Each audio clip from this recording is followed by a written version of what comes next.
Welcome back to Coachin' in Cars. I'm your coach, Ren. We have a very special guest today. We're going to meet Chris Breen. He is the owner and founder of Legacy Decks and the Deck Academy. And I'm super excited because he said that his wife is a big Camaro girl. And we're gonna see if we can turn Chris into a Camaro guy today. I'm gonna pick him up in a 69 Camaro. And we're gonna interview him a little bit about his experience in the business world, ask him some good questions, and take him to a special place that he doesn't even know that we're gonna go to. So stay tuned.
Sounds good. How long you had this? My dad bought it in 77. Oh, wow. So we've had it for a long time. Wow. We restored it together in early 2000s. And then when he retired, I had built a 67 Camaro that I drove in high school. Uh-huh. And he was like, hey, I want something that I can drive. And so we swapped. So he has my 67. So. Nice. But hey, we're here with Chris. We picked him up at Legacy Decks. And Chris, why don't you just go ahead and introduce yourself while we get going, who you are and what you do. Yeah, so Chris Breen, 47 years old, actually 46. I keep accelerating my birthday. December, I'll be 47. Married for 23 years to essentially my high school sweetheart. We went to elementary, junior high, high school together. We've got 3 awesome kids. My daughter, 20, getting ready to graduate college at Charleston. And my sons are 19 and 11, and they're amazing.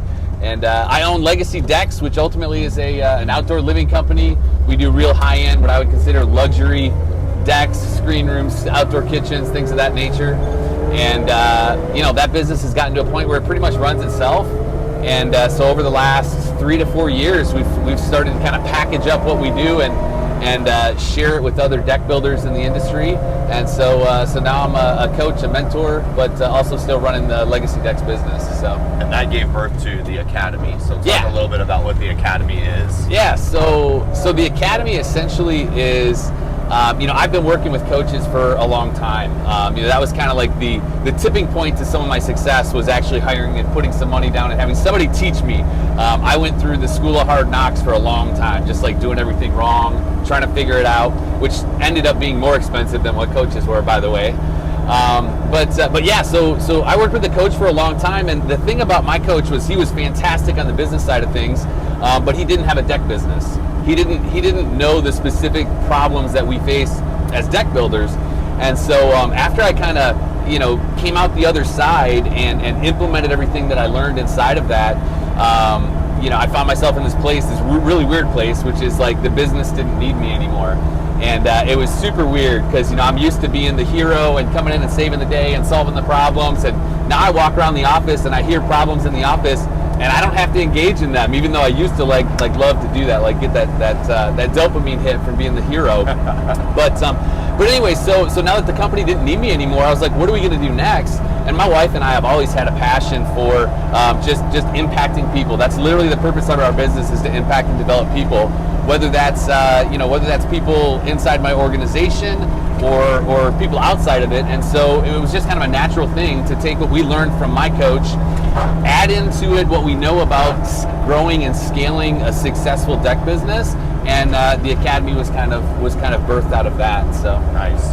Yeah. So what would you say? I mean, obviously you hired a coach, which I know personally is also a little bit of my employer. Yeah. But I would say, how did you find a coach? What tipped you off that you needed to do that? Just tell me a little bit about that journey. Yeah, so I'd like to say that I was smart enough to go out and find a coach, but the first coach that I hired, my wife actually introduced me. She's like, here, you need to watch this Facebook reel. And so she's like, this guy on Facebook, one of my first mentors, he was basically speaking right to me. Get over one. The struggle that I was having in life was trying to figure out how to create abundance in my business, which ultimately transcended into my life. But in the meanwhile, life was on hold. I wasn't focused on my personal body, my fitness, my nutrition, my mindset, my wife, all the things that I was doing this business thing for. I wasn't focused on that. And so anyways, he was in this Facebook video, he was talking about that, and my wife's like, you should watch this. And so, as the wise man that I am, I watched the video. I got on a call with the guy, and just kind of, the thing he challenged me with is listen, maybe if you just focused on all these other areas for a bit, the business would naturally grow. And to me, it's counterproductive to even think that no, I need to focus on the business, more time, more energy, more investment. And so, but anyways, as far as how I found the coach, it was my wife and all her wisdom. But since then, I've hired several coaches, and ultimately it's just from being what I call being in the room.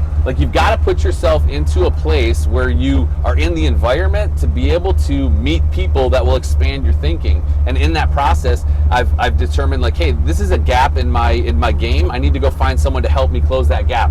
Now, I could have done it myself, right? And a lot of the people that I work with, they will get there eventually, most of them.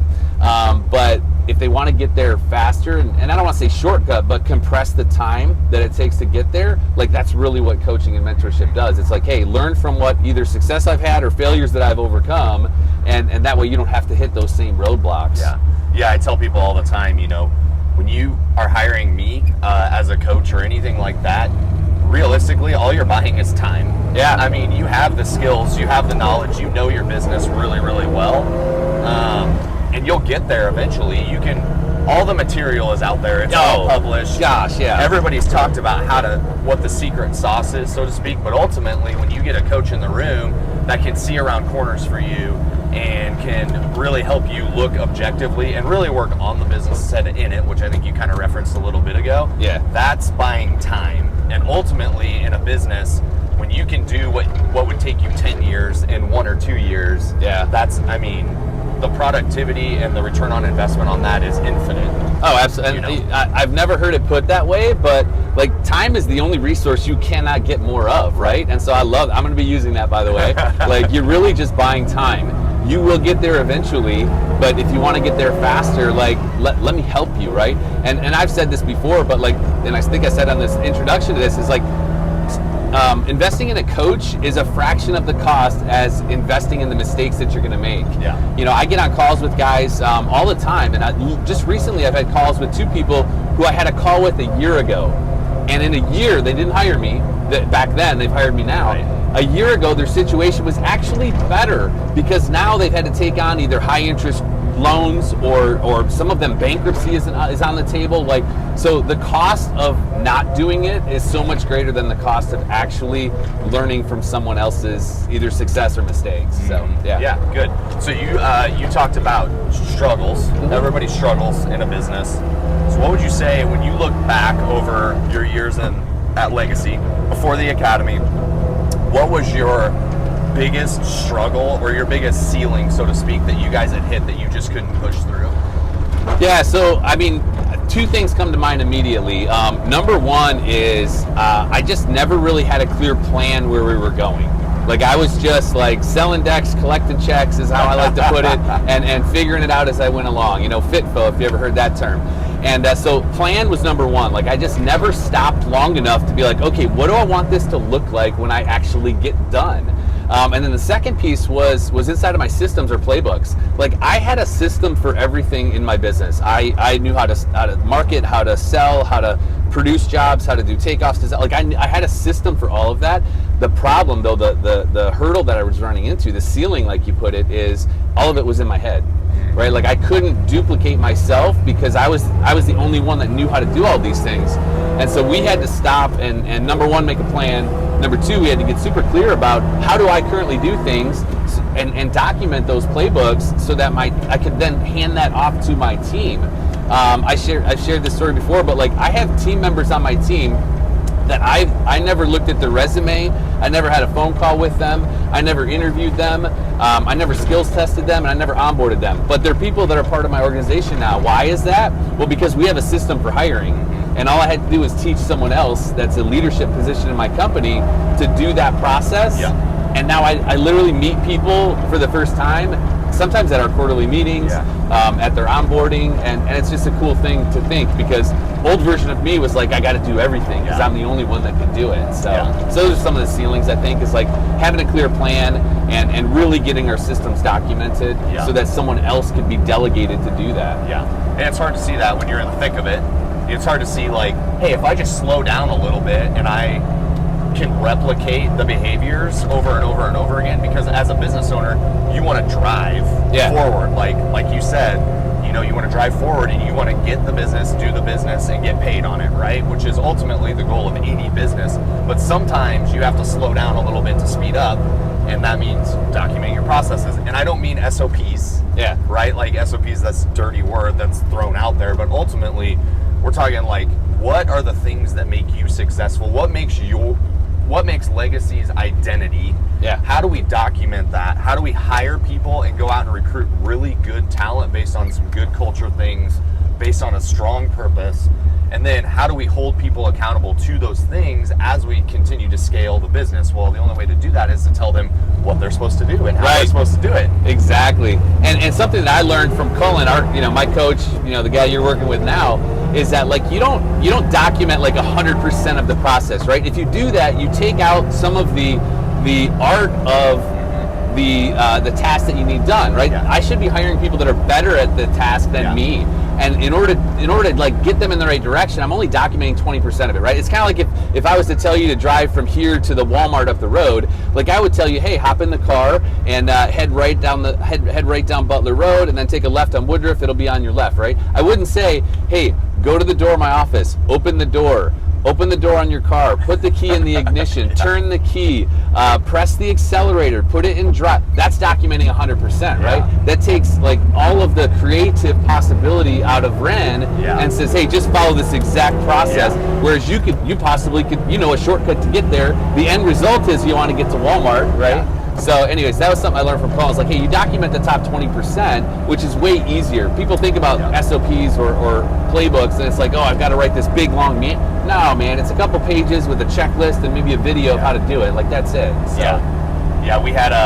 We used to joke when I was working in the foundation world that we had like 8 to 10 of us that had this tribal knowledge that if it walked out the door, it's like detrimental to the business. And our coach at that time that we had hired said, you guys have to put that on paper because that is a giant problem in your business, because one day all of you are going to change roles. Exactly. It doesn't mean that you're going to be gone out of the business, but a lot of times it's like a role change. Like you have been able to step away from your business. Pretty much you could step away for a long time and everything would continue to operate the way that it is. Well, the only way to do that is you got to put the tribal knowledge on paper, and you got to hold people to it, right? Good. So what would you say when you look back over the years? I know that you're a little bit of a serial entrepreneur. You had some businesses before the deck building business, right? Yep. So what would you say is your most proud moment in the last like 10 years of operating a business? Proudest moment in the last 10 years. Boy, the thing that comes to mind immediately was being able to relinquish my role as the integrator in the business, which for the integrator, general manager, second in command, whatever you want to call it, like I was that guy that was like the chief problem solver on top of all the numbers, like all of that. And I actually, the proudest moment was like my wife actually stepped into that role, which seems kind of weird, and people may like, oh, your wife.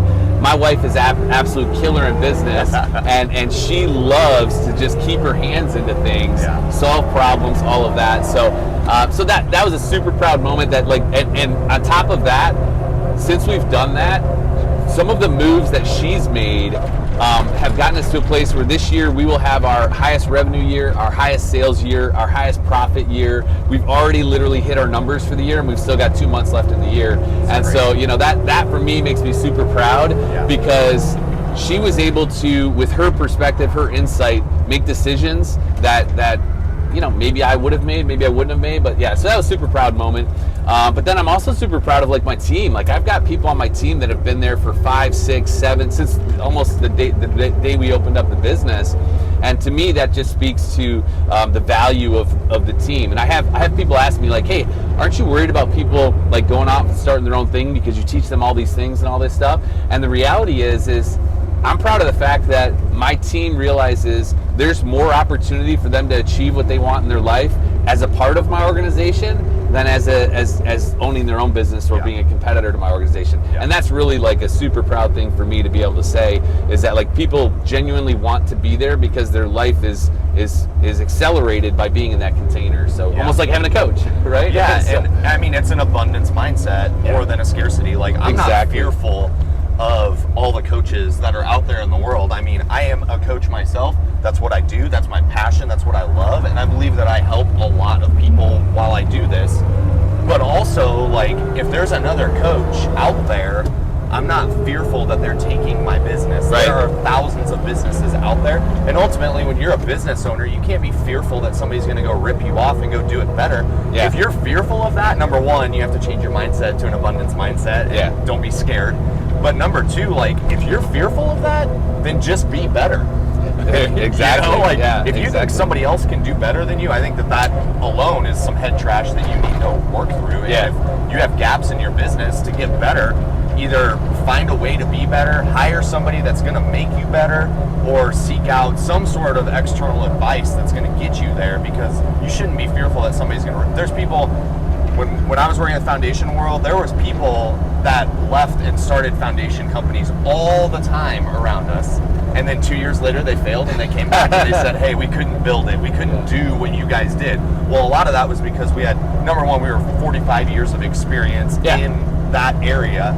But number two, like, we were just a well-oiled machine that nothing could really stop. There was nothing, there was not a wrench that you could put in the gears that would stop the machine. It just kept rolling. It was awesome. I heard this recently from I was at a coaching mastermind, and one of the coaches, he said, you know, for those of you that are afraid of your competition, like one thing your competition can't do is they can't duplicate your time or your experience. Right? They may be able to duplicate the time, but like your experience is your experience, right? And so if you feel like there's fear inside of your competition, maybe your experience needs to be better, like you said. So, but yeah, I love that, because they can't. These guys are leaving and going and starting their businesses, and they're like, oh geez, now I gotta do financials, I gotta do marketing, I gotta do sales, I gotta do hiring. Oh my gosh, like, let me just go back and work for somebody. And it's always a sales guy, right? Like, I can sell, I can figure it out, and sales covers all sins. And it's like, well, not totally. It doesn't always cover all sins. The sins are still there. They will rear their head at the worst possible moment. Exactly. So tell me a little bit about, just personally, I know you just got back from the Grand Canyon. So you are on like this fitness journey. And I am very much a mind, body, spirit guy. Like, if my connection with God is not good, I'm not good. If my body is not good and I'm not going to the gym and I'm eating terrible, I'm not good, right? And then I have to be growing my mind all the time. But you are, I feel like you're the epitome of all three of those things. So tell me, like, what's that journey been like for you? Number one, and number two, like, how do you interweave that into your business and your employees ultimately? You know, people talk about like work-life balance, and for me, you know, work is just a part of life, and so, you know, everything that I do in my personal life, I share with the business. So my team, I think the reason that I attract the people that I do is because of who I am. Right, and culture is kind of a buzzword, right? But for me, culture is really just who I am at my core, and how do I find more people like me? And if you have a bad culture in your organization, chances are you probably you're hiring people that aren't in alignment with who you are. And so, you know, as far as it's just a part of who I am. I realized that 7 years ago, 8 years ago, 9 years ago, that the more that I worked on myself personally, the more everything else got better. The more I worked on my body, the more my mindset got better. The more I worked on my mindset, the more my relationship with my wife got better. Yeah. And so, I think one thing that I decided a long time ago is that I was just going to decide once to focus on these areas, and that was it. Like, am I 100% consistent all the time? Not always, right? Like, everybody thinks I'm super consistent, and yeah, I'm pretty consistent, but for me, I made a decision once. And the challenge with a lot of people is they're constantly having to decide over and over. They're negotiating with themselves, almost like, I compare it to like getting out of bed at whatever. I get out of bed at 4:30, 4:45 every morning. Sometimes I want to negotiate with my pillow that I should stay in bed, right? And so, but this week specifically, like I said, hey, I'm going to get up at 4:30 every day, and I've been up at 4:30 every day. Now, is it like that every week? No, but I think it just comes down to having a commitment to being consistent at whatever it is that brings you value. Yeah. And one thing I realize is that the more that I work on all of those areas, the more they amplify each other. And I already said that, but like the more I work out, the more I feel better in my mindset. So it's just a big part of who I am, and it attracts the people to my team that are like that are like-minded, and so which again makes the business better. I think I attract people to my company, even instead of customers and clients that are attracted to who we are as an organization. So it's just it's a holistic approach to things. Like, I used to just focus on the business, and I figured someday I'll get around to having the body I want, the relationship I want, the spiritual connection that I want. And the reality is like someday is never going to come. Today is someday, and you just have to start. Well, and the funny thing is the absence of making a decision just delays everything. Because I remember, I used to be religious about, like, almost to a sickness about working out. And what happened was I fell out of that when I had kids, and I got married, and I got into the business world, and I started doing all of these things, and I actually fell out of my routine. Well, what happened was I kicked it down the road for a year, saying, I'm going to start today. I never actually made the decision in my heart to move and do something. And realistically, like, how that transcends into being a business owner, you got to make decisions. Yeah. The absence of making a decision is losing you time, and precious time on things, and ultimately opportunities. Because I can't tell you how many times I've looked at businesses that have not made a decision quickly, and then they lose out on a massive opportunity. Oh, absolutely. And that's another room that I was in that I like to talk about. Russ Perry, which you probably know Russ from Design Pickle, but he taught one time on this idea of decision velocity. Like, the quicker you can actually make decisions, even if they're wrong, like, you're still going to get to a result that you can then course correct. Yep. And so, like, as a leader, like, that's just one of the things that you've got to get used to, like, making decisions. And the quicker you can make decisions based on the information, based on your experience, the faster you're going to get to the result. And again, you may hit the wrong result first, but you got there quick because you didn't sit there trying to figure out, should I make this decision or not? So, and sometimes the wrong result is the result that you need to know what the right result is. Yeah, exactly. Exactly. You got to be able to course correct. So, but yeah. So do you know where we're going right now? Are we going to my first office here? I don't know. No, I don't. My original office was over here 8 years ago. It was the end unit down here. It was down on Neely. Yeah, it's the last building just past Harrison's there. Are we going to do donuts in the parking lot or something? No. Oh, okay. No. So I actually wanted to bring you back to where it all started. Okay. Nick tipped me off. I messaged him yesterday, and I was like, hey, sentimental place, where is it? And he's like, here's the address. Yeah. So when I drive you through this parking lot and I take you here, what memories come back to you? What do you think about? Oh, man. Well, I mean, number one, like, this was all we could afford at the time. Like, this place was $1,000 a month, but it was like 2,000 square feet, and literally they still have the wall up in the front. So we put a wall up in the front.